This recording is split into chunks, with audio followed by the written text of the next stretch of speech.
Welcome back to the Financial Autonomy Podcast. I'm Paul Benson, Certified Financial Planner at Guidance Financial Services.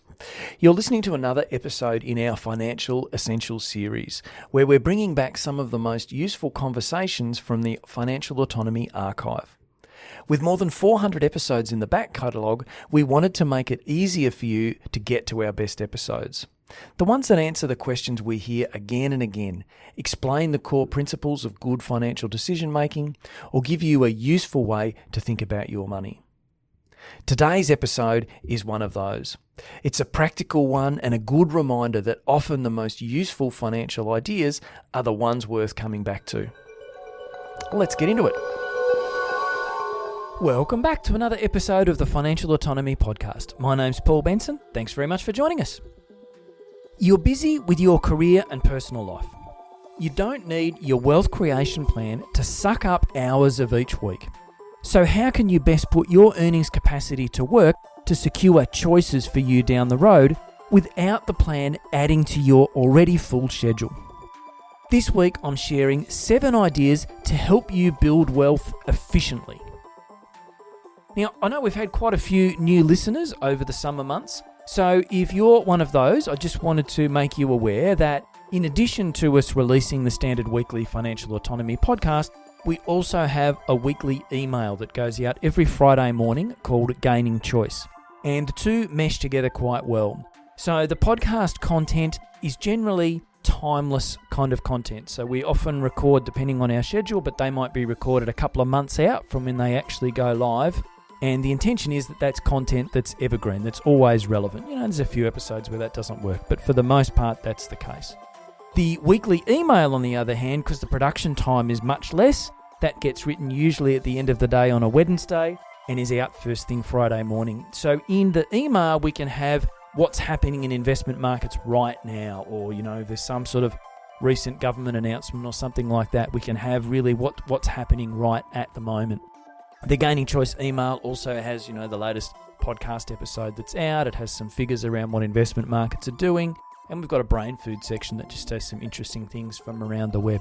So if you're enjoying the podcast, but you haven't yet checked out the Gaining Choice email, I encourage you to do so. It's financialautonomy.com.au/gainingchoice. It's free to subscribe. It's easy to unsubscribe. So, check it out for a few weeks. And if it's not your cup of tea, just hit unsubscribe.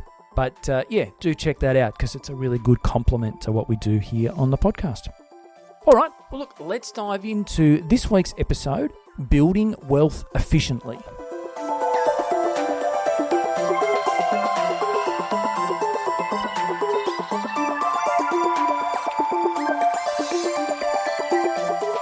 I wonder if there's enough focus on building wealth efficiently. Whether it's looking to cut costs at every turn, or convoluted strategies that require you to be up at 3 a.m. to watch FX markets roll. Some property strategies assume you have hours to spare maintaining properties. If you're someone with an excess of time on your hands, today's episode isn't for you. But if you're busy in your career, busy in your life, then it's not enough to figure out how to build wealth. You need to figure out how to do it in a way that doesn't suck hours and hours of your time. Here's my idea for how you can avoid that fate, how you can build wealth efficiently. So the first one is savings capacity. Your savings capacity is a foundational element in you building wealth. As alluded to in the introduction, most of our clients are enjoying career success and earning good levels of income. Our work is in helping them convert that income into wealth, which then translates into choices later in life. Some people get hung up nailing down exactly how much they can afford to invest on a regular monthly basis towards their wealth creation plan. Instead of this being a barrier, pick a figure that feels like it has some basis in reality and then simply adjust once you get going. Much better to get moving, start making a bit of progress than be, sort of frozen, stuck, not being able to make a move because you can't quite figure out exactly how much it is you can afford to invest every month. Okay, next one. Automation is your friend. And this is something that I've referred to in past episodes, so regular listeners will have come across this idea. But automate your investments. You're doing this now with your super. Automation is great because your wealth accumulates without your conscious thought. Automation creates discipline. It also achieves dollar cost averaging. Your purchases are spread over time, averaging out your purchase price. On top of all these benefits, it's super efficient, which of course is the theme of this week's episode. Likely your plan will have some combination of debt repayments, salary sacrifice to super, and non-super investments. All of these can be automated, so use the facilities that are available to you. Okay, next idea, avoid admin headaches. So you're time poor, right? We've established that's the theme. This is who this episode is pitched at, people who are time poor. So spending your time doing investment admin is not smart. Dealing with share registries, the W8 Ben forms that are totally horrible, dividend statements, corporate actions. What a headache. If you want to build wealth efficiently, use an administrative platform for your non-super investments. Your time is worth more than you being a bookkeeper. Admin providers will take care of the share registries and produce tax summaries for you.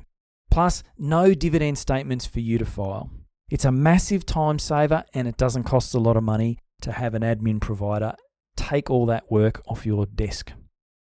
Okay, how about building a team? So have a financial planner, an accountant, perhaps even a solicitor as well, that you trust and importantly that you can call on. So when an issue crops up, rather than you spending hours trying to find the answer on Google or asking around different friends, chances are you get the wrong answer anyway, just reach out to your team of professionals. I'm pretty sure that Usain Bolt wasn't preparing his tax return and rolling over a maturing term deposit when he was training for the Olympics. Focus on what you're good at and engage experts to do the rest. All right, next is leave it alone. Don't fiddle. Investment markets go up and down. That's just what they do. You wasting hours trying to time the market is not only wasted hours on your part, this fiddling is almost guaranteed to detract from performance as well. Check out a past episode, Why is the best strategy also the toughest to pull off? That come out the middle of 2021 if you want to try and scroll back. But you fiddling around with your investments, trying to get in and out, detrimental to your performance and also a waste of your time. Don't stock pick. Picking individual stocks can be a fun hobby, just like following the horses at Flemington on the weekend. But if you're looking for wealth creation efficiency, just go with funds. ETFs or managed funds, it doesn't make any difference, whatever you require. But broadly diversified funds are a far more efficient way to gain market exposure than you building out a portfolio from scratch. What is your goal? Have clarity on your goals. As everyone listening who has been through our financial autonomy program would know, we spend a lot of time in our first meeting discussing and prioritizing your goals. If your goals are clear, then you can develop and implement strategies to make progress towards the achievement of those goals. But if your goals are ill-defined, you can end up starting one plan, then needing to change course months down the track, then change again further along the journey. Not only is this almost certainly costly, it is most definitely the opposite of wealth creation efficiency. Determine your goals, then create your strategy, and then let it do its thing. All right, well, look, thanks for listening to this week's episode. If you found it helpful, share it with a friend who you think might benefit too. Of course, be sure to subscribe to the podcast so that you never miss an episode. And if you want to stay across all things, finance, headlines, plus a really fun quiz of the week, then make sure you subscribe to our Gaining Choice newsletter. And there's a link in the show notes for you to do that. Okay, bye for now.